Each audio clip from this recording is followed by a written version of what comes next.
कौन सी फाइल में डाला है। ये हमारा प्रिय आज इसको शक्ति कपूर बना दिया, लेकिन बहुत सौम्य सरल आलोक पुराने। मरी मरी क्यों बजा रहे, दमदार बजा दीजिए। इन्होंने फोन पे कहा कि सर हो ही जाए बैसाखी। तो दोस्तों, मेरे अंदर भी एक नाजुक सा मासूम सा भोला भला सा एक बौड़म रहता है। बौड़म भी भोला भाला इसलिए कि अंदर से भोला है, ऊपर से भाला है, या ऊपर से भोला है, अंदर से भाला है। ये बढ़ बढ़ के काम करना चाहता है, आगे आशीर्वाद चाहता है। मैं जिस हरियाली में बैठा था उस तरह तरह की हरियाली देखी है। पहले जब चंडीगढ़ आया था तब ये सीमेंट का नगर था।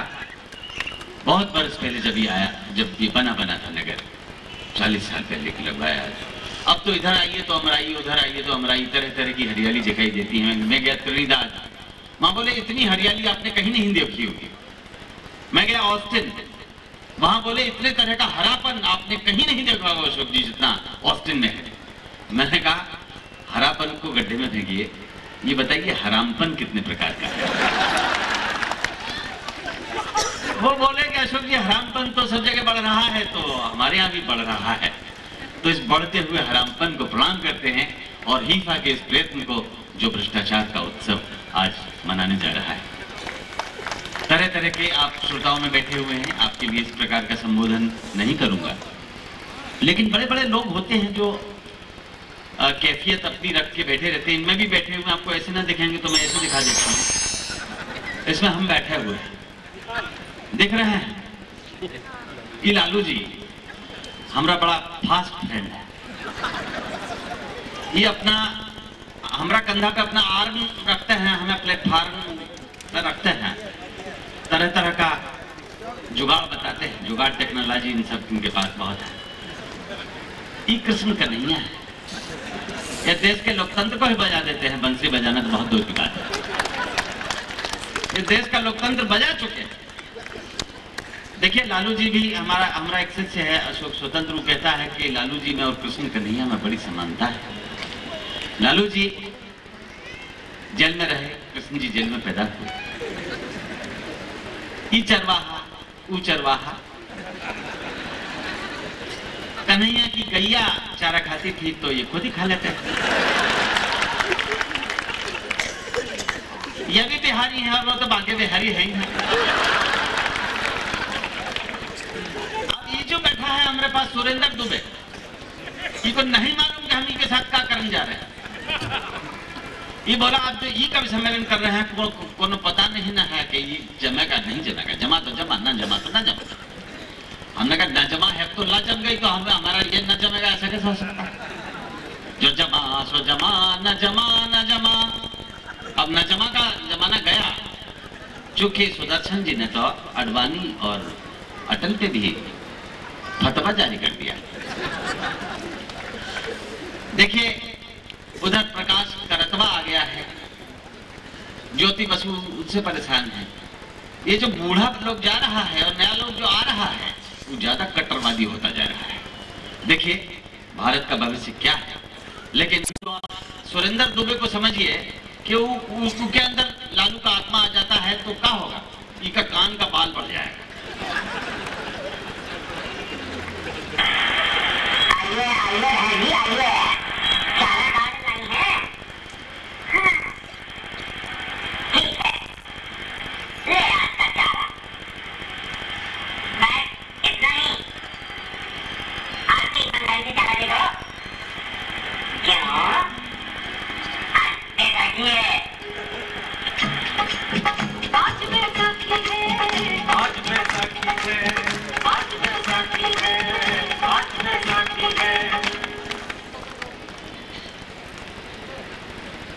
तो दोस्तों,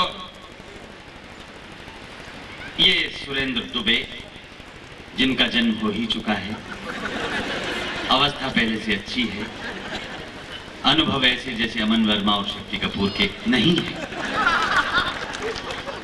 ब्यावर में रहते थे, राजस्थान से आए हैं, मरुभूमि में पानी की समस्या से जूझते हैं, लेकिन हमारे देश के बड़े अग्रणी हास्य व्यंग्य कवियों में माने जाते हैं। मैं बहुत प्रेम से, स्नेह से आशीर्वाद देते हुए और आपकी तालियों के साथ इन्हें निमंत्रित करता हूं।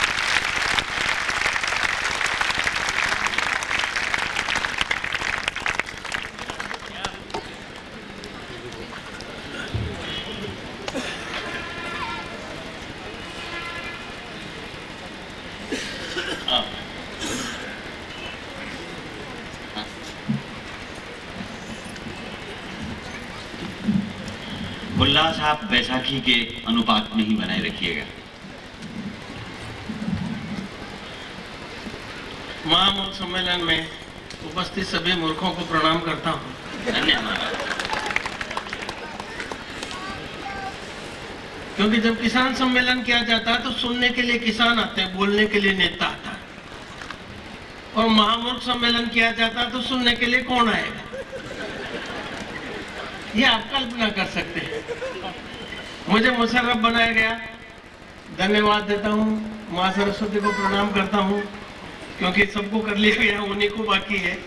माँ वीणा पारी को प्रणाम करता हूँ। प्रारंभ में किया था। सुनिए सर, मुशर्रफ जी बहुत ऊंची चीज है, छोटी मोटी चीज नहीं है। पिछले दिनों पाकिस्तान में उन्होंने अपनी फोटो का डाक टिकट जारी कर दिया। डाक टिकट की बिक्री बहुत कम हुई उनकी फोटो वाले डाक टिकट की। तो उन्होंने पाकिस्तान के डाकदार विभाग के अधिकारियों को बुलाकर हड़काया। अरे बोले मेरी फोटो वाले डाक टिकट कम क्यों बिक रहे हैं? तो हकलाते हुए एक अधिकारी ने बताया, सर दरअसल ये टिकट ठीक से चिपकते नहीं है, इसलिए लोग इनको खरीदते नहीं। मुशर्रफ बोला ठीक से नहीं चिपकते तो गोंद ठीक से लगाओ। बोले प्रॉब्लम गोंद की नहीं है सर, लोग थूक दूसरी तरफ लगाते हैं।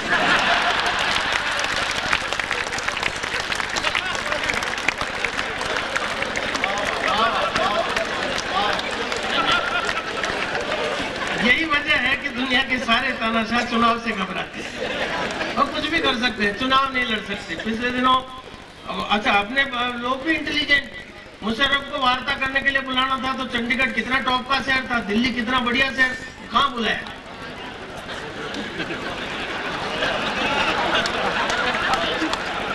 मुशर्रफ को आगरा ही पड़ा बुलाना, क्योंकि वही तो मशहूर देश का मशहूर पागल खाना।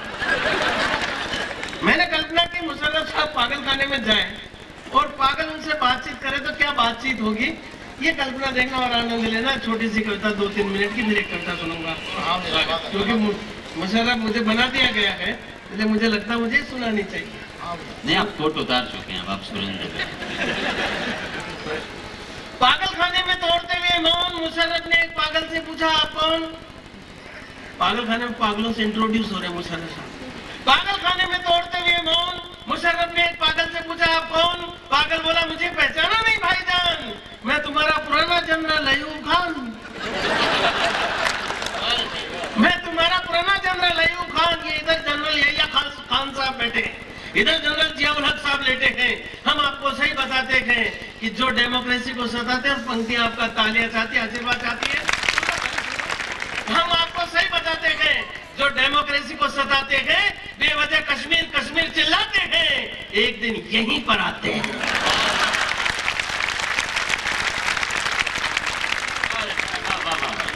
हे खुरापातियों के बाप, अब बिल्कुल ठीक जगह पर आ गए हो आप।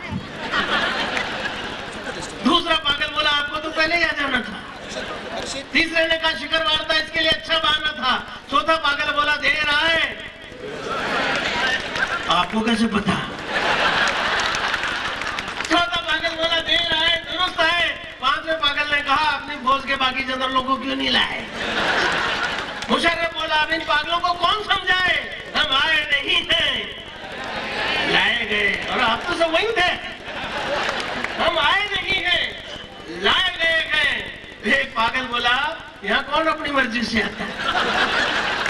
प्रत्येक पागल यहाँ पर लाया ही जाता है, प्रत्येक पागल यहाँ पर लाया ही जाता है। मुशर्रफ बोला मैं पागल नहीं हूँ बरखुरदार, मैं पागल नहीं हूँ बरखुरदार। एक पागल बोला शांति रख यार, शुरू में हमें ही कहाँ पता था कि हम पागल हैं। ये तो आदमी यहाँ आता है, बिजली के झटके खाता है, फिर अपने आप समझ जाता है। मुशर्रफ बोला मैंने ऐसा कौन सा काम किया है जो आपने मुझे पागल समझ लिया है? मुशर्रफ बोला और आपको लगे कि ये बात पागल ने नहीं कही, जवाब में और इस देश के समझदार लोगों को कहनी चाहिए थी जो उन्होंने नहीं कही। और पागल ने एक समझदारी की बात कही तो मैं सदन से तालियां चाहता हूँ। मुशर्रफ बोला मैंने ऐसा कौन सा काम किया है जो आपने मुझे पागल समझ लिया है। एक खुर्राट पागल बोला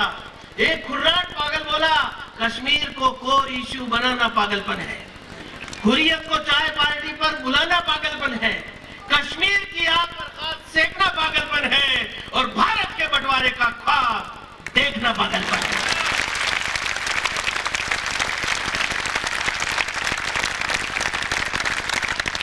गहरी नींद में थे मुशर्रफ, सपने में हो रही एक पूरी कविता उनकी। गहरी नींद में थे मुशर्रफ, इतना सुनते ही जाग गए, हाथों हाथ बोरियां बिस्तर बांध कर रातों रात पाकिस्तान भाग गए। कहने लगे यहाँ नहीं हो सकता है मेरा इलाज। और एक सत्य जो पाकिस्तान को लेकर आपके दिल में है वो मेरी कविता में निकल कर आ गया, तो आप सब बोलना यहाँ नहीं हो सकता है मेरा इलाज, मुझे तो वहीं पर जाना है क्योंकि पाकिस्तान ही दुनिया का सबसे बड़ा, पाकिस्तान ही दुनिया का सबसे बड़ा। कविता खत्म हो गई, आप ताली बजा सकते हैं। ये तो मैंने मुशर्रफ जी को श्रद्धांजलि दे दी। अब मैं जिस काम के लिए बुलाया गया हूँ वो शुरू करता हूँ। सुनिए, पिछले दिनों मैं अमेरिका गया, तो अमेरिका जाते मैंने अमेरिका वालों को चैलेंज कर दिया। मैंने कहा अमेरिका वालों तुम सब मंद बुद्धि फिसड्डी। बोला कैसे? मैंने कहा तुम्हारे देश में सब मंद बुद्धि लोग रहते हैं और हमारे भारत में इंडिया में सब इंटेलिजेंट लोग रहते हैं ऐसे। बोला कोई उदाहरण दो। मैंने कहा उदाहरण लो। मैंने सोचा इस देश के सबसे बड़े आदमी को पहले निपटाओ, बाकी अपने आप निपट जाएंगे उसके पीछे के पीछे। और सुनना साहब ठाका लगाना, मैं हास्यरस में देशभक्ति की कविताएं लिखता हूँ। मेरी हंसी के ठाकों में आपको देश में गर्व करने का मौका मिले तो ठाका लगाना, इससे चूकना मत। मैंने कहा अमेरिका वालों तुम सब मंद बुद्धि फिसड्डी, हम इंडिया वाले इंटेलिजेंट। उसने पूछा कैसे? मैंने कहा तुम्हारे देश में सब मंद बुद्धि लोग रहते हैं, हमारे भारत में सब इंटेलिजेंट लोग रहते हैं ऐसे। बोला कोई उदाहरण दो। मैंने कहा उदाहरण लो, तुम्हारे यहाँ पूर्व राष्ट्रपति क्लिंटन हुआ, सबसे बड़े आदमी को पकड़ो। मैंने कहा तुम्हारे यहाँ पूर्व राष्ट्रपति क्लिंटन हुआ जिसने मोनिका के साथ झगड़ा किया, झगड़ा भी तगड़ा किया, गजब का लफड़ा किया, खुद की इज्जत भी 2 कौड़ी की कराई, पद और देश की इज्जत भी मिट्टी में मिलाई। लेकिन हमारे इंडिया में ऐसा नहीं हो सकता है, हो ही नहीं सकता, क्योंकि हम भारतीय लोग सदा अक्ल की खाते गए। इसलिए जब आदमी पूरी तरह बूढ़ा हो जाता है तब जाके उसको राष्ट्रपति बनाते हैं।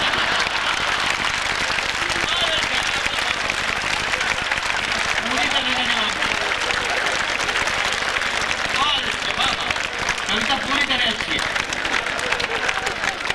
किसी भी प्रकार की कोई रिस्क नहीं उठाते। साले जवान आदमी का क्या भरोसा, पता नहीं कब उसकी नीयत में खोट आ जाए, खुद की इज्जत भी 2 कौड़ी की करे, पद और देश की इज्जत भी मिट्टी में मिलाए। इसलिए अपने इंडिया में कहते हैं बीमारी से बचाव के लिए टीके लगाएं। यह है हमारा पॉलिटिकल वैक्सीनेशन। और मच्छर क्या साहब, आदमी क्या साहब, मच्छर तक इंटेलिजेंट है इंडिया में। एक मच्छर ने दूसरे मच्छर से प्रश्न किया क्यों रे तू दुबला कैसे हो गया। एक मच्छर ने दूसरे मच्छर से प्रश्न किया क्यों रे तू दुबला कैसे हो गया। दूसरे ने जवाब दिया प्रिकॉशन से जीता हूँ, आजकल आदमी का खून नहीं पीता। प्रिकॉशन से जीता हूँ, आजकल आदमी का खून नहीं पीता हूँ। उसने पूछा क्यों? वो बोला यूं कि यार पेट खाली रहे तो रह जाए, पर एड्स की रिस्क कौन उठाए।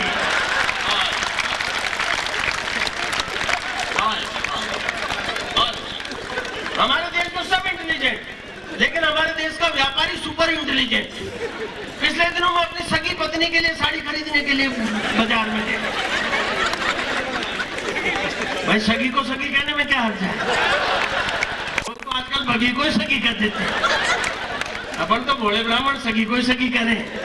मैं सगी पत्नी के लिए साड़ी खरीदने के लिए गया तो दुकानदार ने छूटते ही मुझसे पूछ लिया भाभी जी के लिए ही चाहिए या कोई अच्छी साड़ी दिखाऊं।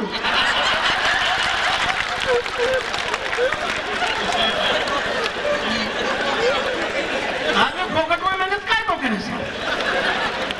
भ्रष्टाचार पर एक सम्मेलन आयोजित है। भ्रष्टाचार पर सब लोगों ने, सारे बड़े बड़े कलाकार बैठे कहते हैं माननीय अशोक जी के नेतृत्व में, अशोक जी तो अशोक जी है साहब, अशोक चक्रधर भगवान विष्णु की तरह त्रिदेवों में सुदर्शन चक्र घुमाते रहते हैं। तो इन्होंने तो भ्रष्टाचार को खूब चक्र घुमाया। मैंने जैसा लिखा है उसको 2-3 छोटे-छोटे टुकड़े आप तक पहुंचाता हूँ। करप्शन को मैं कैसे लिखता हूँ। ये जो सड़कें बनती है, लोग इतनी कच्ची बनती है, पहली बरसात में बह जाती है, बाद में तो सड़क की कहानी रह जाती है जमीन पे। मैंने लिखा था 4 पंक्तियां आप तक पहुंचाता हूँ। पुलिया को मत, सॉरी, मैंने लिखा कैसी थी अब है कहां पता चला ना हाय। कैसी थी अब है कहां पता चला ना हाय, सड़क बड़ी मजबूत थी ले गई पवन उड़ाए। क्या बात है। सड़क बड़ी मजबूत थी ले गई पवन उड़ाए, तभी सच्चाई चीखी। और पंक्ति आपका प्यार चाहती है। सड़क बड़ी मजबूत थी ले गई पवन उड़ाए, तभी सच्चाई चीखी, धरती पर तो नहीं सड़क फाइल में दिखी। इसी नस्ल की 4 पंक्तियां और सुने 3.5 पंक्तियां। ये मैंने दोहा और कुंडली के बीच का छंद इजाद किया है। सारी कविताएं इसी तरह की लिखी है इसमें की। सुनना था। फुलिया को मत छेड़िए नाजुक या के अंग, फुलिया को मत छेड़िए नाजुक या के अंग, कदम एक जो धर दिया टूट पड़ेंगे संग। अरे भाई जी किसको, सरकारी निर्माण दूर से देखो इसको। सरकारी निर्माण, दरअसल ये करप्शन जगह क्यों बना था, इसलिए कि हमारा सिस्टम स्मूथ नहीं चलता। तो उसमें जितना सिस्टम स्मूथ चलता है उसमें भ्रष्टाचार कम होगा, सिस्टम जितने बैरिकेड्स लगाएगा उसमें भ्रष्टाचार ज्यादा होगा। मैंने ये खोजा। पिछले दिनों हमारी सरकार ने एक बहुत बहादुरी का काम किया।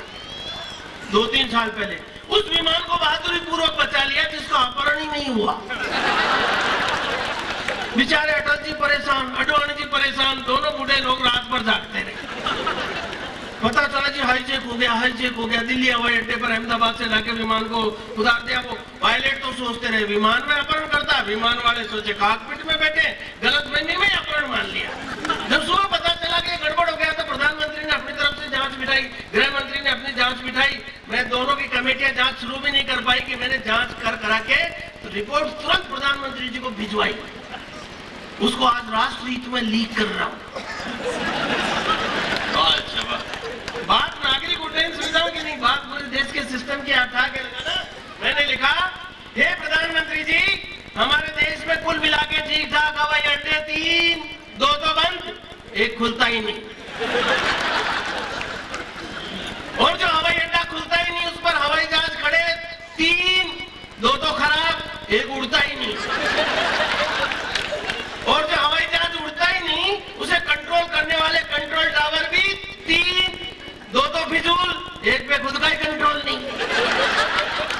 और जिस कंट्रोल टावर पर खुद का ही कंट्रोल नहीं वहां पर तैनात सरकारी अधिकारी 3, 2 तो गायब, एक मिलता ही नहीं। और जब सरकारी अधिकारी मिलता ही नहीं उसे संदेश भेजिए 3, 2 तो गलत, एक पहुंचा ही नहीं।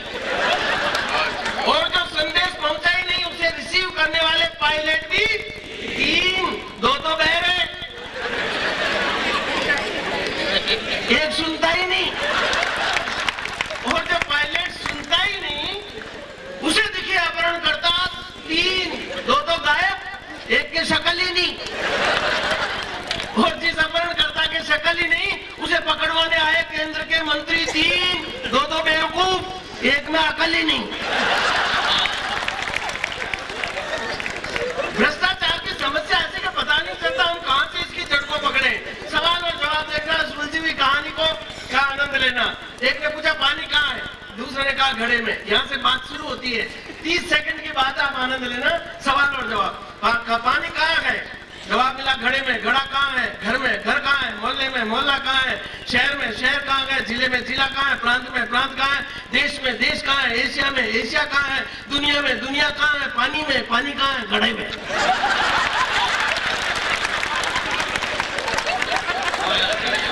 मजा आ रहा हो तो लगा बजाओ यार।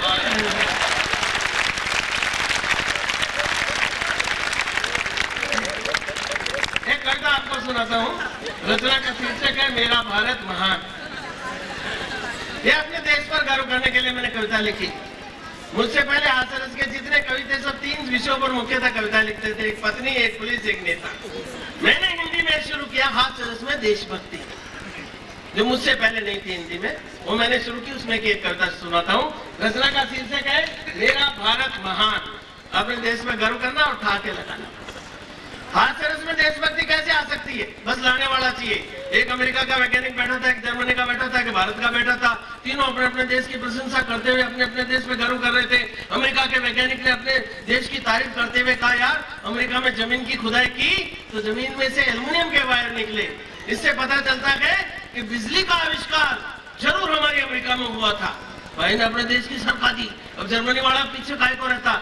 जर्मनी वाले ने कहा, यार जर्मनी में जमीन की खुदाई की तो जमीन में से कॉपर के वायर निकले, तांबे के तार निकले। इससे पता चलता है कि टेलीफोन का आविष्कार जरूर हमारी जर्मनी में हुआ था। और भारत वाले ने सोचा, रख चुप रखे तो देश की इज्जत का सवाल है। उसने लपक के दोनों से कहा, दोनों जने सुनो, हमने इंडिया में जगह जगह खूब जमीन की खुदाई की, किसी प्रकार का कोई वायर नहीं निकला। तुम ही बताओ वायरलेस का आविष्कार कहाँ हुआ था?